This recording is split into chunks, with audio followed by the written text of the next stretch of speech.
It's time for the Gettin Outdoors podcast, Town Country United Bank Lake Millers Ferry Weekend Hunting and Fishing Report. A weekly update on water conditions, ramp events, generating schedule, what's biting, and seasonal hunting information with outdoor reporters Joe Allen Dunn, Kevin Sims, and Shane Jones.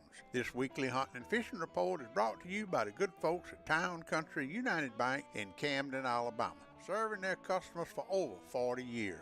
Town Country United Bank's highest priority is satisfied customers. Now, here's your weekend Lake Millers Ferry hunting and fishing report.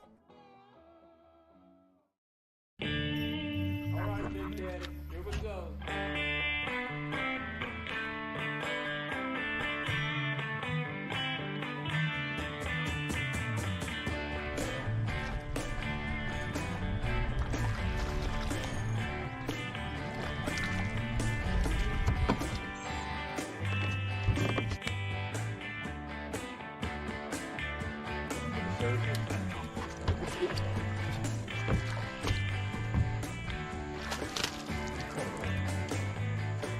There he is. Team Bigfoot, baby.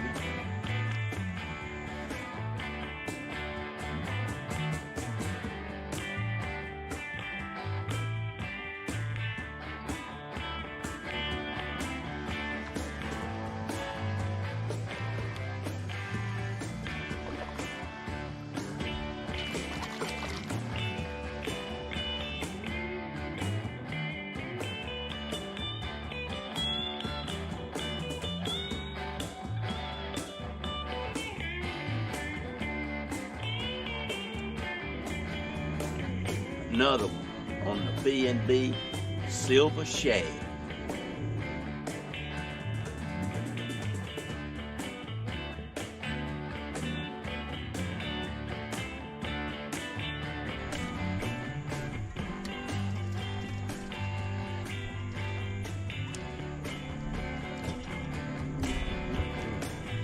Team Bigfoot in the house. Shane Jones, crappie fishing. Got it. First one, 2023, smackdown.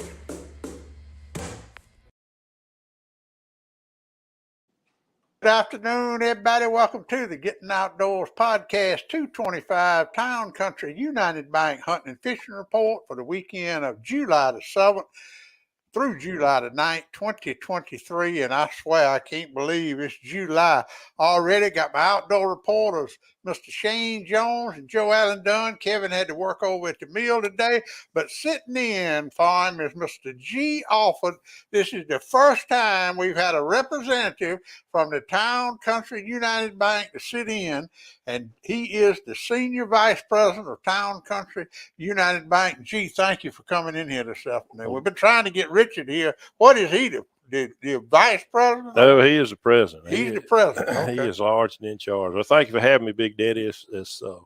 We've been trying to get here. We just haven't been able to work it out. We're glad to be here today, and good to see you guys. Well, we sure appreciate all y'all do for the show, because it is a very, very popular show. We got a lot to go over today. First thing I want to do, who we got on Crappie Cast tomorrow night, Thursday night? Shane Jones. I don't think we got any guests tomorrow night. Just be me and John and Jessica. So. Well, that'll be good enough, because y'all did. Yeah, it was a good show y'all had last week. If anybody hadn't seen it, go back and watch it, because y'all went over that side imaging. Yeah, I think I get a lot of phone calls and a lot of questions about it. I figured we'll probably go into some more detail. We try not to get too technical with it, but a lot of guys want to know.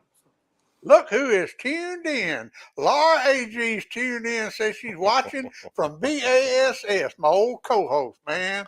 I tell you, I sure miss her, Laura. Thank you for tuning in, my dear. We got to get together and do a podcast one day soon. I want to hear all about the Bassmaster Classic. She's fixing to go to ICAST. I'm telling you, that gal is on the move with BASS, and glad to see her tuned in tonight.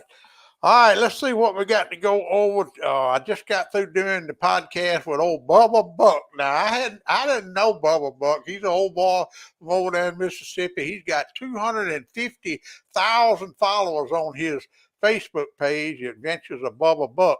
And he's a character now, so I appreciate he'll be at the World Deer Expo. And if y'all are looking at the comments, I put it in wrong.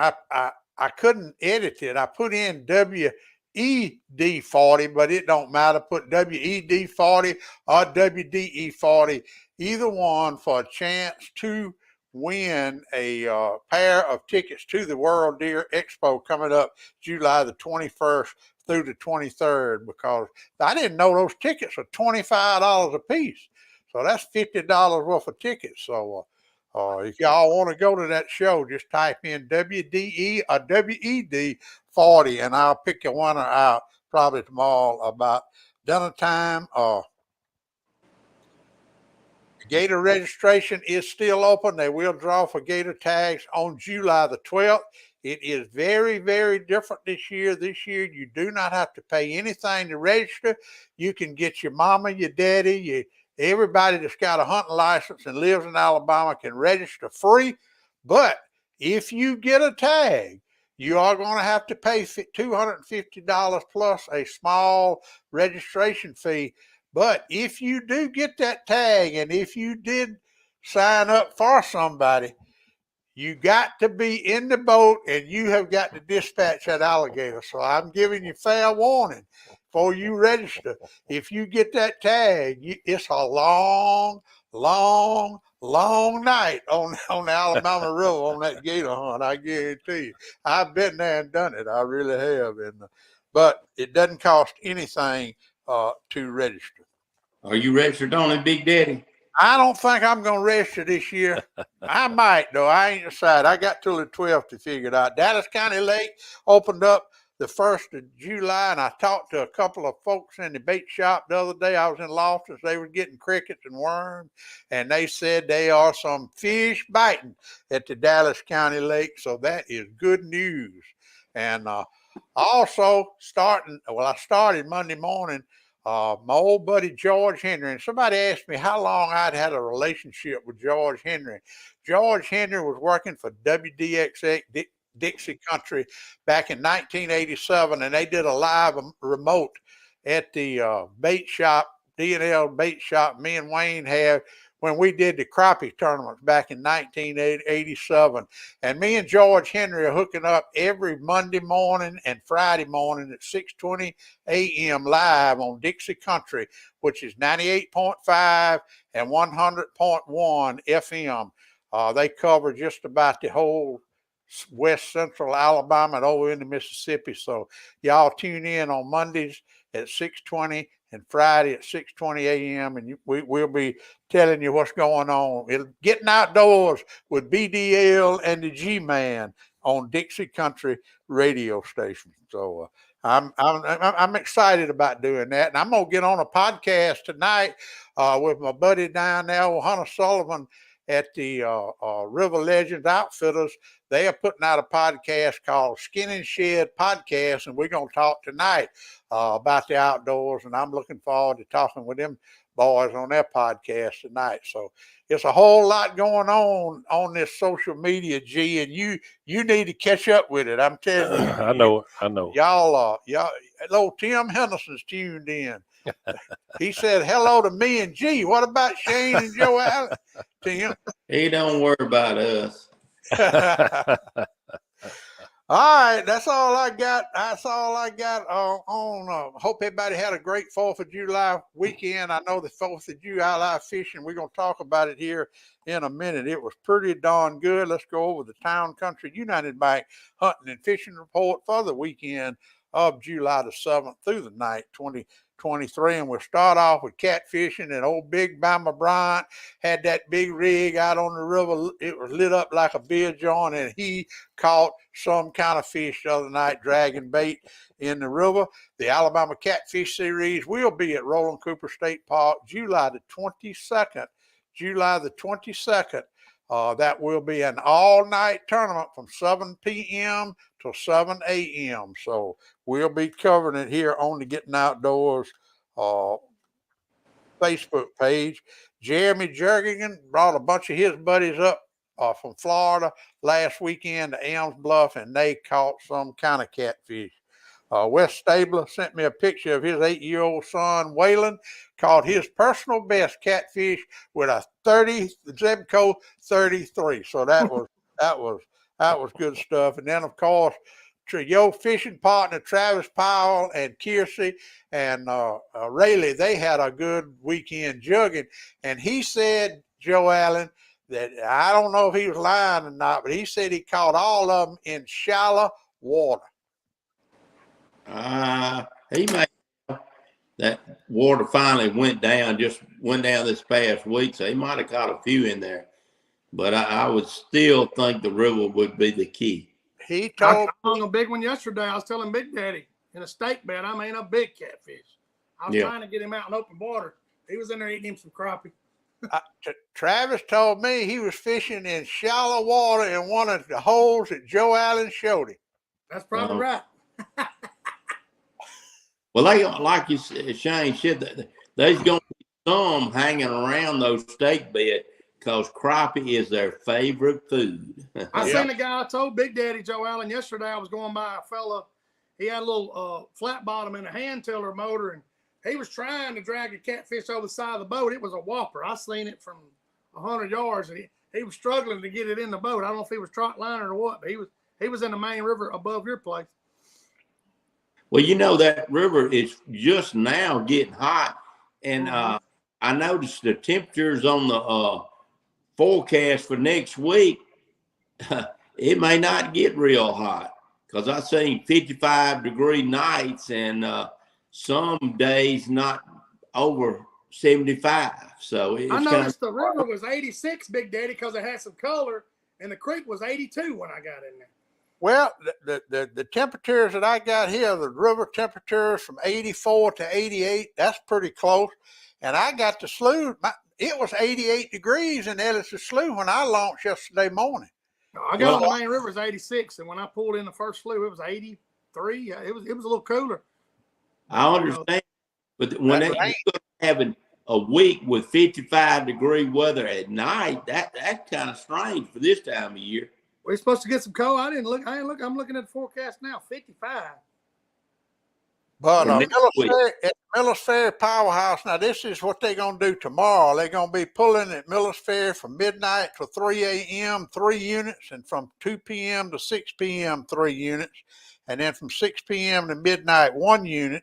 At Jones Bluff tomorrow, they're going to be pulling from midnight to 3 a.m., 3 units, from 2 p.m. to 6 p.m., 4 units, and that'll be all they're going to do at Jones Bluff. So they're going to have the water moving a little bit early in the morning, a little bit late in the afternoon. Right. So, all right, we got G. Now I want to ask G. Y'all might not remember this. Joe Allen, you remember it. Back, I don't know, it's been 10, 15 years ago. Dang, G, I didn't realize you was that old. But we used to have a tournament at Pine Barren Creek called the Pine Barren Catfish Tournament at Billy Johnson's Camp House, and it was it was an invitation only. That's right. And G, I think, tell us about that, G, because who was your partner? And I know it was William Malone and and Brad Poe. Yeah, and Wayne Dunham and Wayne Guy, and it was a bunch of teams. Billy Johnson and Johnny Webb and Billy Chestnut. Who was Billy's partner? He had his brother-in-law, I think. I think Mr. Billy that first year, I think he fished by himself almost, Okay. Big Daddy. Mhm. But now, buddy, but y'all caught some fish. Now, do you still do any catfishing, G? A little bit, not near what we used to. My boys kind of picked it up and got into the trot lining and jugging and really enjoyed it. And as long as they were bringing them home, I told them they'd catch them and I'd clean them. There So you it go. worked out pretty good. Well, back in those days, how were y'all catching them catfish, those big catfish? And y'all got the record, I think. Wasn't it 55 pounds? 55 pounds for the big one, at best I Was remember. that a blue or a yellow? It was a yellow. Okay. I can't reveal all of our tactics, Big Daddy. I can tell you some of them, but most everything was on trot lines. We would run some jugs in the evening, but we put out so many lines back then you didn't have time to run jugs. It was a lot of fun. I miss those days. We were talking about how many of our friends that fished with us aren't here with us anymore. But that whole thing started. Mr. Billy Johnson and Johnny Webb, you probably got a copy of the magazine. They were on the cover of, was it Alabama Game and Fish? It was Alabama Game and Fish. And they did a big story, and they were strutting around town. And William, they had the old chest stuck yeah, out. oh yeah. William and I, Head swole up so big. William and I kind of fished a good bit together just because we enjoyed it, and we caught some big ones and posted some. Back then, there wasn't any internet or social media. You had to go to bait shop. Thank God. yeah. So we went to a couple of stores around town and put those pictures up, and Billy and Johnny saw them, and it was on then. We had to have a contest. So we had a good time. The first few years we did it all up there at Mr. Billy's place at Pine Barren, and it just grew from there. It got to be where everybody that was the event to kick off the summer. We did it right around Memorial Day before it got too hot. Fish. Yeah. They'd feed 200 or 300 people, and even had remember we named the dance floor after Brad and Wayne because they would tear that dance floor up. I'd play the music. That's back when I'd DJ. Yep. I'd play the music. That was a lot of fun. It really was. One of your fans is tuned in. One of them Birmingham boys, old Chris Bailey, said, "Hope all is well." So it's been a long time since he's seen you, G. Yep. All right, so if you're coming catfishing this weekend, Joe Allen, long line jugs, short line jugs, dragging bait, limb lines, what you need to do. But before that, gee, what was the bait of choice back in them days? Fresh shad. Fresh shad, okay. That's the key, is fresh bait, fresh shad. And I hate to say it, they ain't as easy to get this time of year as any other time of year. But if you got a good friend with a boat with a live scope on it, he can put you on some fresh shad. Well, Joe Allen, you said something this afternoon, and now you still selling froze shad at the bait shop? I am, yeah. You need to get Shane and your boy Travis, because that big old long nose on the front of that slab sled, he can put Travis up there with that. Yeah, I seen a bunch of shad yesterday morning. Ain't no telling how many shad they can catch. I told Travis the other day he was looking for some, and that's when I asked you, is Shane still in the water? And he could get in the boat with Shane. He could put him on some shad real quick. I seen shad Tuesday morning as soon as I dropped my trolling motor. I mean, tons of them. But that's the only way you can do it now, because they're not congregated nowhere. They're just out schooling in big schools, and you got to have that live scope, and you can put you right on them and throw it, and you get a bunch of them. Well, there's a lot of them out there. What do you need to do this weekend if you're coming catfishing? Long line jugging, I know is in play. Well, yes, and when they're pulling water, get those cuts. If you go to I've found several deep banks with trees out over, hanging some limb lines. This time of year, drop them limb lines on down about 12, 15 feet or a little bit more. And that's you'll catch all you want, I guarantee it. All right, well, let's go to crappie fishing. Gerald Overstreet, he is killing them. I'm telling you, he's making his clients really, really happy. Jimmy Lawler went out there Monday, I believe it was, and he just went about 5 o'clock, and he came in with 9 keepers. Let me show y'all a picture now. This is one old G caught the other day. That's a 16-inch crappie. You got to get a pair of scales and put in your boat. I know. I got a lot of stuff I got to get. Now, how did you catch that fish right there on a minnow or a jig? No, caught him on a jig in the main river. What kind of jig? One of those you gave me that. Timmy Tom? Yeah, what do you call that? Monkey milk Yeah. color? Yeah. Okay. 16th ounce. One of them custom built Shane Jones. Yeah. Mm-hmm. Yeah, they eating that thing. They ain't quit. Sure, Hey, they hadn't let up off of it yet, have they, Big Daddy? they darn sure hadn't, but I tell you, I got an invoice right here from Timmy Tom, and they sent me a check back because the monkey milk was out of stock. yeah, they all these dang boys on Millers Ferry buying them things is what's happening. Yeah. Are you gonna stock them in your store, Joe Allen, or you just got them for personal use? I'm gonna keep them hid for a while. All right, G, as a young crappie fisherman, and I'm telling you, don't get discouraged. Tell him, Shane, it's just going to take time on the water. He just got his live scope about 2 or 3 weeks ago. But give him some Shane Jones advice, Shane. Best thing is go to where you know you've caught fish, G, and don't be scared to go shallow this time of year. You don't have to go on that main river, I promise you. I found some light fish yesterday bunched up in 6 foot of water. It just happened to be, and I caught one, and where you find one, there's going to be several not far from it. But don't be scared to, like I said, if you're not catching fish, drop that live scope, and you'll be surprised at all the stuff you know's there. And Big Daddy tell you drop that live scope, you'll find stuff all around where you fish that you never knew were there.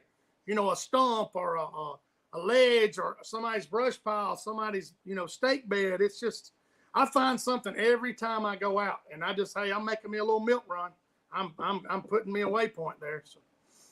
And one thing Shane showed me that I never did is when you're looking for fish.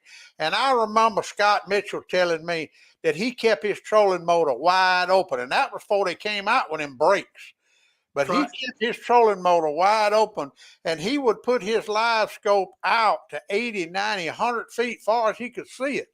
And that's what Shane told me. Your sweet number's 55 feet. That's 55, 60 feet. You can make up something. If you see some interference on there, if you know you're looking, there's something that gives you some feedback that's, yeah. Hey, I'm running towards it. I'm closing down to 40. Whoa, that's a stump on a ledge, or that's a brush pile, or that's, I'm going to slow down. I'm going to look at it, see if there's any fish in there, see what size fish they are. And what you compare it to, Shane, you compare live scope to night hunting with a spotlight. Because you're just going through that. If you told me, if you had a permit and you were hunting soybean fields and you were legal, and somebody said, hey, we got to kill 10 does, and you gave me a spotlight and I shine that light in that field, there wasn't none in there, I'm going to the next field. Yeah. I mean, and that's basically what you're doing. You're looking. It saves you a lot of time. You don't fish dead water. And once you've been behind that screen so long, you can figure out, size of fish up too. So.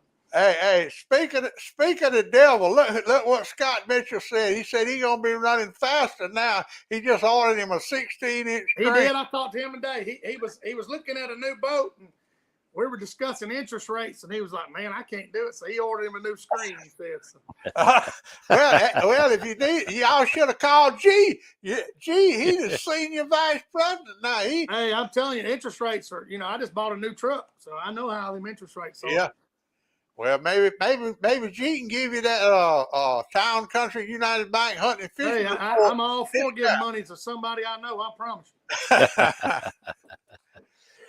All right, well, but that is, G. I want you and Jimmy Lawler, both of y'all just starting. Don't get discouraged. Because it's going to take you some learning to know what you're looking at, and once, and I tell everybody without sounding like a smart butt, if you see a fish you think it's a crappie, you catch it, you put it in the boat, that's a crappie. So you identify that fish. Everybody's like, man, that's a crappie, and they're throwing it, gizzard, shad, and carp and crappie hang out a ton together. Big Daddy's learned that. They a lot of fish yesterday. them bigger whitefish I caught, I thought some of them were crappie, but when they tailed my bait, I caught one. I said, well, they're not, they're not carp. Excuse me. So I have to look at them if I can't see their tail. Yeah. Well, I mean, that's true. And G, it took me, I kept up with it when I first got my live scope. It took me 40 hours to get familiar with my live scope, 40 hours on the water. And then, I mean, I'm just now confident in my, right. you can go out there and catch you 20 anytime. Like me and you were together last September. Remember Big Daddy when we fished that timber? And he said, hey, and it hadn't been a year yet, and look how accustomed and good, it hadn't been a year, but Jane Jones cost me $3,000. I can tell you that. Hey, how much enjoyment you got out of that? We were talking about that at your house. You ain't thought nothing else about it. Yeah. You can pretty much drop your boat in there and go catch you 15, 20 anytime you get ready. I got a question for all of y'all, because all of you fish it. I got your settings one time. You posted them. What do you play with the most when you're out there fishing? Is it the gain?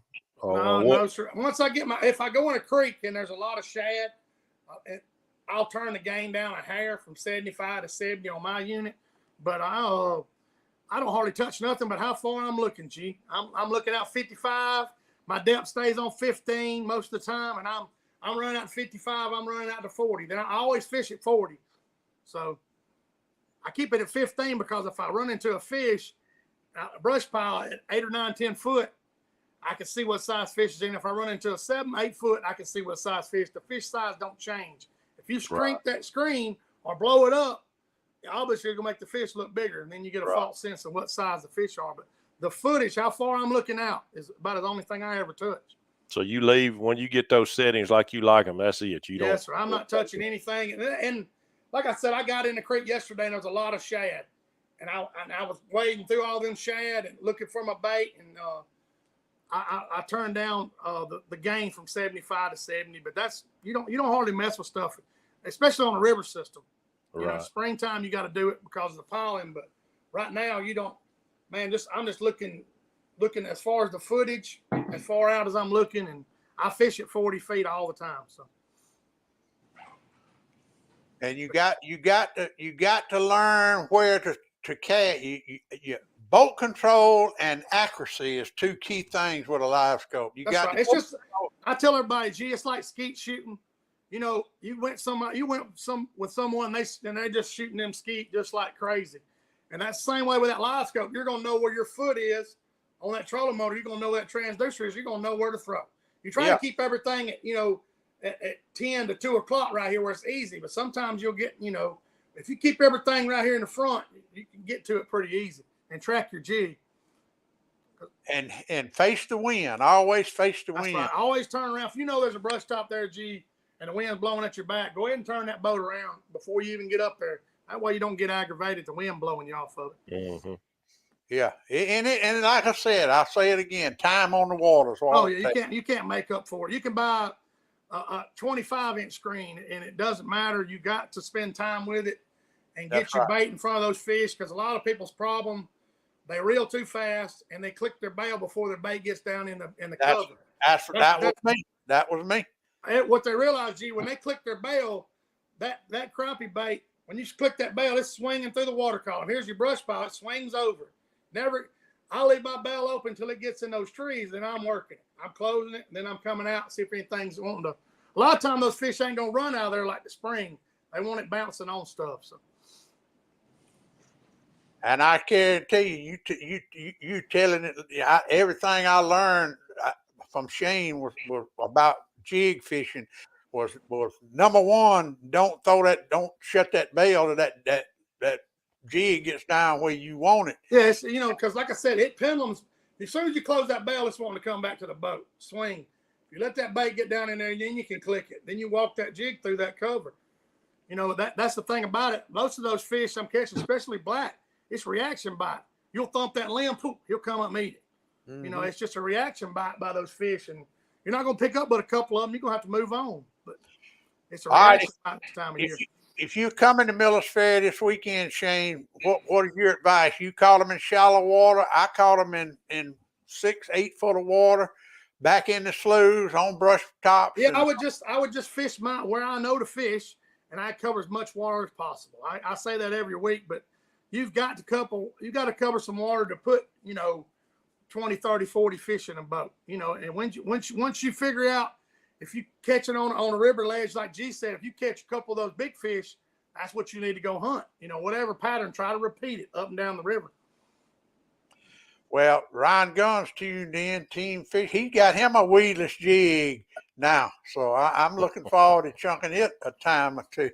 But you're coming this weekend. I mean, I'm not a minnow fisherman anymore, but I see a lot of minnow fishermen out there sitting on a pile, and I guess they catching fish, but I just can't see how they catch it. Are they catching fish with minnows more than we are with jigs on those one brush top? Well, you got a lot of people that like the slip court fish. You got to realize that slip court, when they pitch in there, that cork's sitting in that cover, and you're getting those hot fish, and you're going, it's going to eat it, of course. But to me, I just like to throw a jig by there and move it. But to me, you're never going to get better at jig fishing if you don't do it. You're just never going to.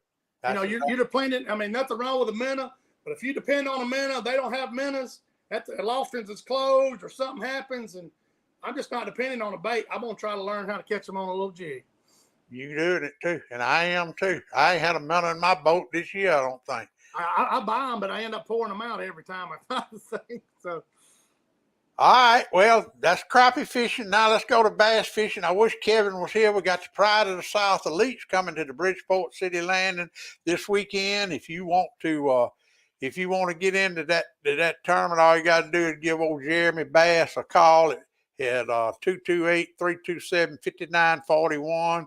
I didn't know anything about bass fishing. I saw Kevin and Jeremy went the other day. Not Jeremy. Don. Huh? Don. Don Lauderdale. Yeah, him and Don Lauderdale went. So I texted him, Joe Allen, when you called and said he wasn't going to be able to make it. I texted him and told me what to tell everybody about bass fishing, the Pride of the South tournament this weekend. And this is what Kevin said. If the current's moving, fish the cuts and the creek mouths. If it's not moving, riverbank flipping, and dang, I can't read my own writing. Drag a worm. All right. So what would you do, Joe Allen? You old bass fisherman. Well, the same thing you said, but I think he told me he caught a lot of that stuff on swim jig too. He just fishing it different than he would in the spring right now. And how, I don't know. He just letting it go down in the water column, probably just pumping it, I would think. Yeah. Because, I mean, I noticed out there, like I said, chasing those crappie out on the river bank, they would be bass down in there because I caught several big spotted bass when I done that. Mm-hmm. Lauderdale said he caught them on worms. I talked to him one day. My days run together, but he had been and said he caught several on a worm. Now, where he was fishing or what he was doing, I have no idea. Well, that's what Kevin said. Drag a worm if the water's not moving. And I know when I was a bass fisherman many, many years ago, that was my number one bait was a max worm or net bait worm or one of those. What color was it, Joe Allen? Those red shad culprit worms. Red shad does great everywhere, but another big color on Millers Ferry is a June bug and chartreuse tail. Oh yeah, I bet. Oh, wasn't it Corey Smith caught all them big fish in Demopolis the other day? Big Daddy, you posted. You talking about he caught that stripe? No, yeah, he had some big bass he caught in Demopolis. I didn't say. If I posted it, I don't forget it. Yeah, he had some big fish. When was it? It was 4 days ago. Look at him. Look at what Trey said. If the water ain't moving, you might as well go home this time of year. There you go. I don't know, Trey. I'm worried about you. Don't you go home? But You got a lot of fishing to do, because me and Shane, we gonna support you next year in the AD. We invested in old Trey. We invested in Trey, so he better not go home. I sent you them pictures, Big Daddy, on Messenger. He called them 4 days ago. So. Okay, and Lucas Gibson's tuned in. He'll be catfishing up there at the Alabama Catfish Series in Selma. Michael Hilliard's tuned in, and Big Bama Bryant. That's 3 catfish studs right there. Now I guarantee you. All right, Dallas County Lake opened up this week. They are open, and I'm telling you, we are lucky to have our Alabama public lakes. Unfortunately, Beatrice Lake is closed until they get some new managers. And Bibb County Lake is wide open. Wonder what them crappie are doing at Bibb County Lake now, Shane. Brandon Polk was telling me he found a bunch of them bunched up and couldn't get them to do nothing the other day. I'm sure that, that clear water and the heat, you want to fish for them at night. Of course, you can't do it. But yeah, I imagine you could still catch some of them if you dropped them in front of them, the right fish. But and that's something else, Shane, we need to talk about, because these boys are new to live scope. Just because you see those crappie down there and you throw a minnow down there and they go up to the minnow and just push it and then back up, don't mean you're going to catch all those fish. Talk about that a minute. Talk about man, I just like yesterday when I was downriver and it was muddy water on one of them flats, and I seen a few fish on an old stump, a root, and I threw in there and one of them come up and nosed my bait and went back. I seen him. I said, okay, he's seen it. So I put me some little garlic scent on there and waved it by him again, and he come over there and he come up, and I didn't set the hook. I just reeled down on him. You'll see in the video I put out later tonight. I just reeled down on him. Once I caught him, all the rest of them fired up, and I caught 4 or 5 right there. Mm-hmm. But, they couldn't see the bait as well in that muddy water, so I put a little scent on it, and I believe that. I'm going to try everything I can, but a lot of those blackfish will come up, nose your bait, and go back. That's why you throw these little baits this time of year, 1.5 inches, because when he sucks on that bait, he's going to get it in his mouth. Mm-hmm. He don't have time to, a bigger bait, a heavier bait, it's going to take you more. If he's kind of just kind of half-ass trying to eat it, excuse my language, but that's what he's trying to do. Yeah. If he eats it, if he sucks on it hard enough, he's going to get that little bait in his jaw. All right. Well, I tell you what, G, you learned anything tonight? I learned a lot. I sure did. But that's anything else, Shane, you want to add to that, Joe? No, man, just get you some good baits. Limits Tackle, he gives away baits on my show. Big Daddy's got some. We've been throwing these baits for the last 2 months, I think, Big Daddy. Yeah, and Ronnie McKenzie wants to know what type jig. I'll send you all information. Yeah. We don't try to hide what we're using, guys, because Big Daddy tell you I catch 30, 40 fish on one of these jigs right here. Yeah, it's unreal. These little plastic jigs, they're tough. I throw a split tail a lot, and they make a stinger tail. But if you can message me, or guys are running to me on the water, I'll show you exactly what I'm using, because I like to see people catching them fish. I don't want nobody to get frustrated. But just get a hold of me. I can get you lined up with old Steve, because these baits, Bobby Garland makes great baits, but they don't last like these do. And they are custom made by Steve. He custom makes them. If you want a certain color, he will custom make the color. But you're right, Shane. Those are the toughest plastics I've ever used. They're unreal. I got one tied on, and I know I caught 20 fish with it before I lost it. And yeah, they're good baits. And that's the thing about it. Getting a good bait, you got confidence in catching fish. You don't have to have live scope. I ran a guide trip a couple weeks ago without live scope. Just confidence in your color and your bait, and knowing what you're doing with that jig. All the live scope does is it just justifies that you're doing the right technique to catch fish. That's right. That's really all it does. All right, Joe Allen. 4th of July is over with. It's the middle of summertime. I talked to you today. You ain't even thinking about fishing at Dunn Sports. You putting out hunting stuff now. Yeah. Really, Big Daddy, for the sportsmen, and especially for us people in the industry, fishing is over with. All the guys now are gearing up with bows, shotguns, getting ready for dove season, bow season. They're hungry, ready to do something else. They're ready to shift gears. And we got plenty. Fiocchi shotgun shells has done come in. We got a big stock of Rotate shotguns. We got plenty of the Drake Dove camo short sleeve dress shirts, regular short sleeve t-shirts, Dove vest, Mojo doves, all that stuff. That's fixed to take control of my store, because that's what the guys are wanting now. They ready to go hunting, look at hunting stuff. So only a few you got die-hard crappie fishermen like me, you and Shane that's still gonna do it. But a lot of them are shifting gears, getting ready to go to the hunting camp. I talked to Shannon and Todd this weekend.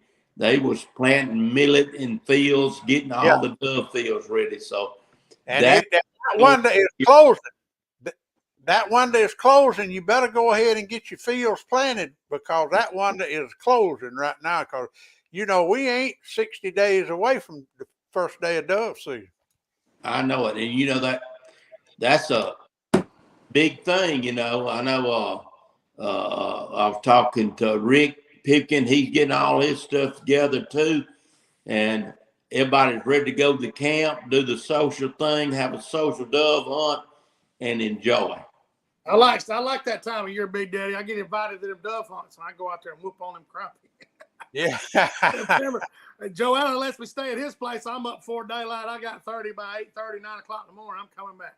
Had old Hunter Sullivan on here right now. He was down there. He had him a few bags of millet left. Did you sell them all, Hunter, down there at River Legend Outfitters in Citadel, Alabama? They planting down there now too. And that Hunter's the one I'll be on the podcast with a little later on. It's called Skin and Shed Podcast, and I'll put all the information up when we get that thing recorded. All right, Shane, tomorrow night, every Thursday night, Shane Jones Fishing, YouTube and Facebook. Crappie Cast, you and John and Jessica Farmer, y'all always bring. You think we give some information on this show, you ought to hear them guys. Yeah, we have a good time, John. And, we got Shallow Chappelle, Tim Pentecost, Eric Cagle. We got some showing up pro crappie fishermen and they share away too. So, we're blessed to have a lot of information on there. So get you a pad and a pencil. And the good thing about it's recorded. If you don't catch it live, it's on there from last week. So, and our lines are open, messages, call us. We don't mind. It's part of what we do. So. That's exactly right. Crappie fishermen ain't like bass fishermen. We share our information. Like I said, you can buy the baits I use right there. If you stop and look at my boat, I'm not tying lures and leaving them on my boat for you. Just look at. I'm catching fish on them. So. All right, Shane Jones, Joe Allen Dunn. Thank y'all, Mr. Kevin tonight. But G, I think we might have G. G, think you might come back a time or two now. We may be able to do that. I'm still learning the social media and all this stuff. Kind of like my fish finder. I'm still learning all that stuff. So. Well, if y'all are in the market for a Kubota tractor, South Alabama Kubota, or an XL boat, CT Ward Power Sport, a Polaris Ranger, and a Tucker ATV, go see G. Alford, the Senior Vice President at Town Country United Bank, and tell him to give you that Gettin Outdoors That's right. discount. There you go. Man, I appreciate it, guys. This was a good show. Thank y'all so much for being here, all of y'all. And we'll be back next week, same time, same channel, and the podcast will drop on Thursday mornings around 10 o'clock. And remember, Shane Jones Fishing Facebook and YouTube channel tomorrow on Thursday nights, Crappie Cast, and Dunn Sports is gearing up for dove season. Thank you, guys. See you next week. Thank you, Big Daddy. Pap taught me every critter's track and how to set a hair trigger on a trap. He taught me to shoot, scale, and skin and make a snare with a leather strap. He taught me to be a part of the woods and all his woodsy tricks. Said you gotta walk soft on 2 light feet and try not to break no stick. I thank Daddy for my savvy, how to hunt and how to carry anything that I might need to get a piece of skillet meat. How to walk and how to hide, how to crawl and how to slide, how to sneak, stalk and climb and do it all on 2 light feet.